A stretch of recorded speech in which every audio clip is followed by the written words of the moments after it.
This video will provide a high-level overview of the hydraulic settings that you can define for a conduit.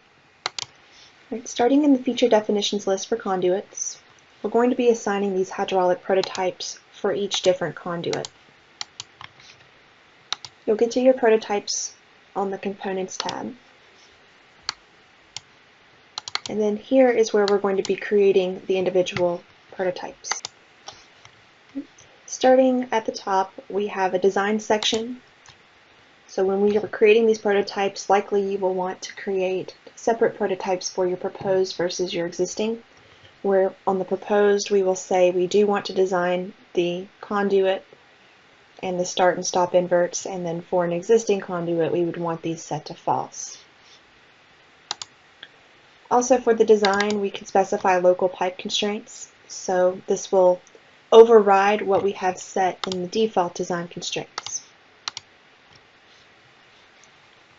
So for a pipe, the constraints that we have set here in the default are going to be overridden by the values inputted in here in this design section for that particular type of conduit. Okay, then we have a diversion. So as you're clicking these properties at the bottom, you get a field description giving you some more information on what that property is. I'm going to leave this one alone. This is where you can define your head losses if you want to consider losses through the conduits. Then we also have infiltration, inflow, and seepage that you can define.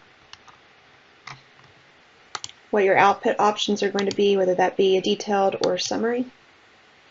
And then down here in the physical, we have two options for the conduit type. We can do a user-defined conduit where you're going to specify the section type as well as the material, the diameter, fill height, basically all of these physical properties.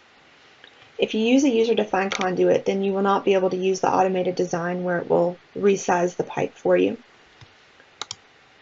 So in most cases, we will be using a conduit catalog. The reason why you might use user-defined is if you have a user-defined feature definition set up for the purpose for those unique situations where you're going to place a pipe, whether that be proposed or existing, that isn't standard and is not already in your conduit catalogs.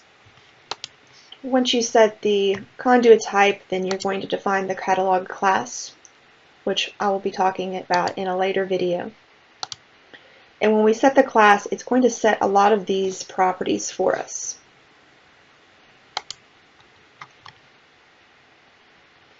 Then to use the local conduit description, that's just a true or false toggle.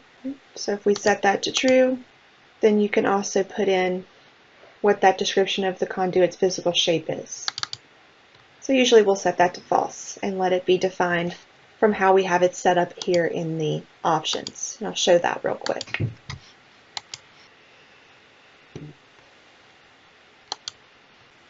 Typically always want to have set invert to start and stop set to true, and that is going to lock the conduit into the invert of the structure so that when we are designing the system based off those default design constraints, it's going to also alter our inverts of our structures.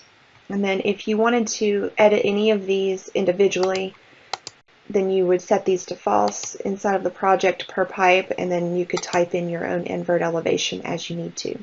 But in the prototype, we typically always set these to true. If you have local minimum tractive stress for this particular type of conduit, you would set that to true and then enter that in. Otherwise, it's going to use what you have defined in your default design constraints. And then down here, we have information on water quality. If you use water quality, and we could type in those values.